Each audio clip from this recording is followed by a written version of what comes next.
Muito bom dia, boa tarde, boa noite, meu amigo, minha amiga. Espero que você esteja muito bem, feliz com Jesus. Estamos aqui hoje para mais uma leitura bíblica diária. Hoje, iniciando um novo livro, vamos ler Atos dos Apóstolos, os capítulos 1 e 2. Amém? Vamos orar e a gente já inicia. Senhor Deus Todo-Poderoso, muito obrigado, Senhor, pela Tua bondade, pela Tua graça e pela Tua misericórdia.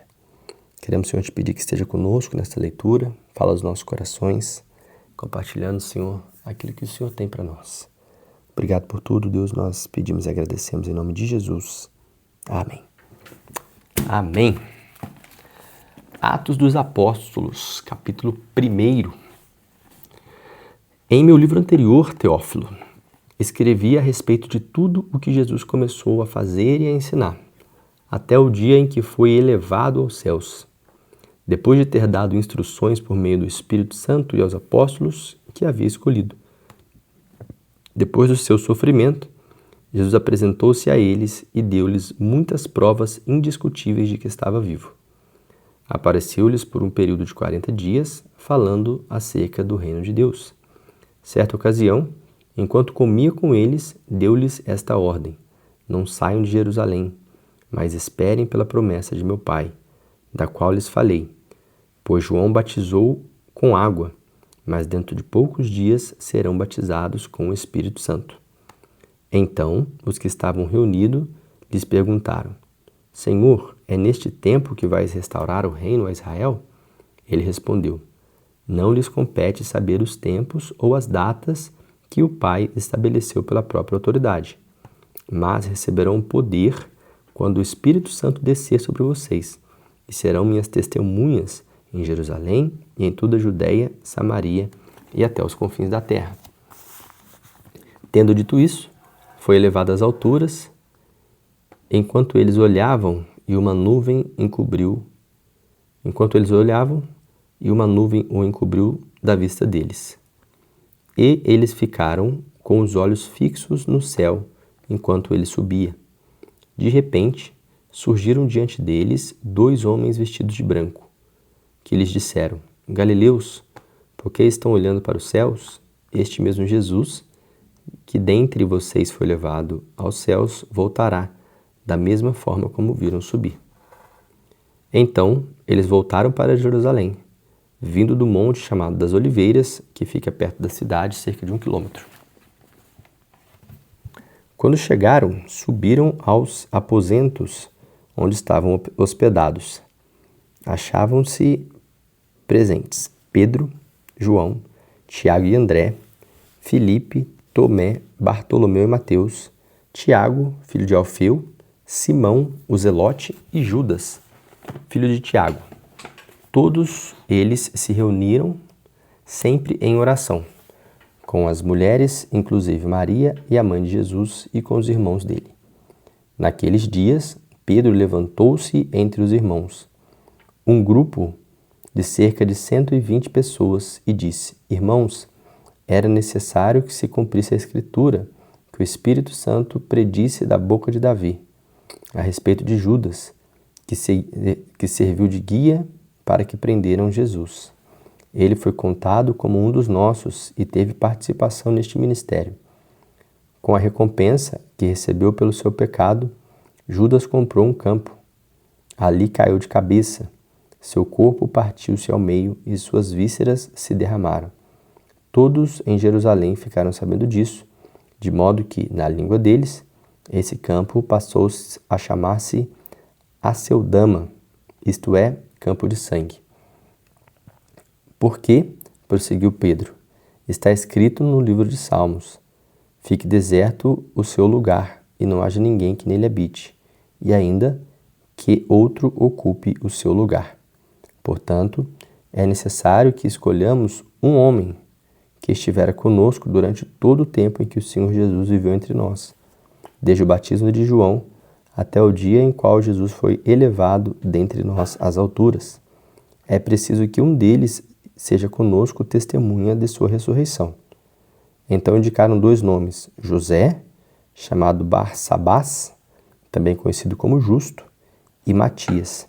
Depois oraram Senhor, tu conheces o coração de todos. Mostra-nos qual destes dois tens escolhido para assumir este ministério apostólico que Judas abandonou, indo para o lugar que lhe era devido. Então tiraram sortes e a sorte caiu sobre Matias. Assim, ele foi acrescentado aos 11 apóstolos.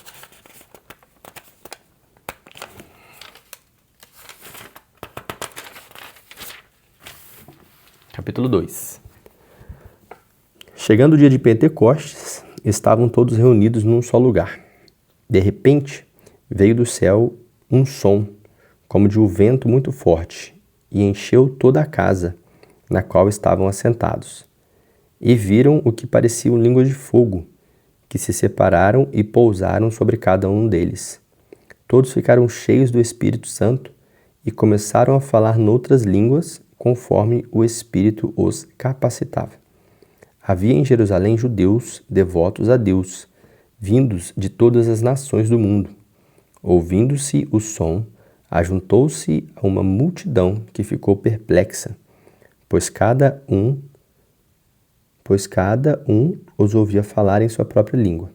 Atônitos e maravilhados, eles perguntavam: acaso não são galileus todos estes homens que estão falando? Então, como ouvimos cada um de nós na nossa própria língua materna? Partos, medos e elamitas, habitantes da Mesopotâmia, Judéia e Capadócia, do ponto de outras províncias da Ásia, Frígia e Panfilha, Egito e das partes da Líbia, próximas a Cirene, visitantes vindos de Roma, tanto judeus como os convertidos ao judaísmo, cretenses e árabes. Nós os ouvimos declarar as maravilhas de Deus em nossa própria língua. Atônitos e perplexos, todos perguntavam uns aos outros: o que significa isso? Alguns, todavia, zombavam deles e diziam: eles beberam vinho demais. Então Pedro levantou-se com os 11 e em alta voz dirigiu-se à multidão: homens da Judéia e todos os que vivem em Jerusalém, deixe-me explicar-lhes isso. Ouçam com atenção. Estes homens não estão bêbados, como vocês supõem. Ainda são 9 horas da manhã. Ao contrário, isto é o que foi predito pelo profeta Joel. Nos últimos dias, diz Deus, derramarei do meu espírito sobre todos os povos. Os seus filhos e as suas filhas profetizarão. Os jovens terão visões e os velhos terão sonhos. Sobre os meus servos e as minhas servas derramarei do meu espírito naqueles dias, e eles profetizarão. Mostrarei maravilhas em cima no céu e sinais embaixo na terra: sangue, fogo e nuvens de fumaça. O sol se tornará em trevas e a sua lua em sangue, antes que venha o grande e glorioso dia do Senhor. E todo aquele que invocar o nome do Senhor será salvo. Israelitas, ouçam estas palavras. Jesus de Nazaré foi aprovado por Deus diante de vocês por meio de milagres, maravilhas e sinais que Deus fez entre vocês por intermédio dele, como vocês mesmos sabem. Este homem lhes foi entregue por propósito determinado e pré-conhecimento de Deus, e vocês, com a ajuda de homens perversos, o mataram, pregando-o na cruz. Mas Deus os ressuscitou dos mortos, rompendo os laços da morte, porque era impossível que a morte o retivesse. A respeito dele, disse Davi: eu sempre via o Senhor diante de mim, porque ele está à minha direita, não serei abalado. Por isso, o meu coração está alegre, e a minha língua exulta. O meu corpo também repousará em esperança, porque tu não me abandonarás no sepulcro, nem permitirás que o teu santo sofra decomposição. Tu me fizeste conhecer o caminho da vida e me encherás de alegria na tua presença. Irmãos, posso dizer-lhes com franqueza que o patriarca Davi morreu e foi sepultado, e o seu túmulo está entre nós até o dia de hoje.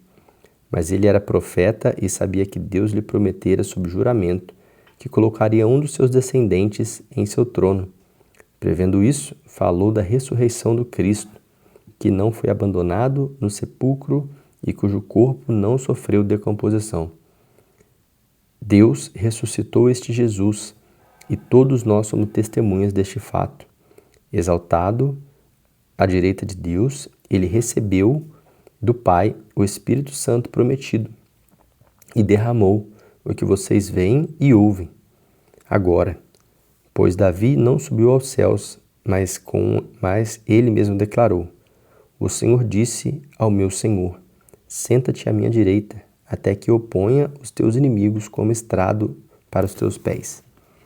Portanto, que todo Israel fique certo disso.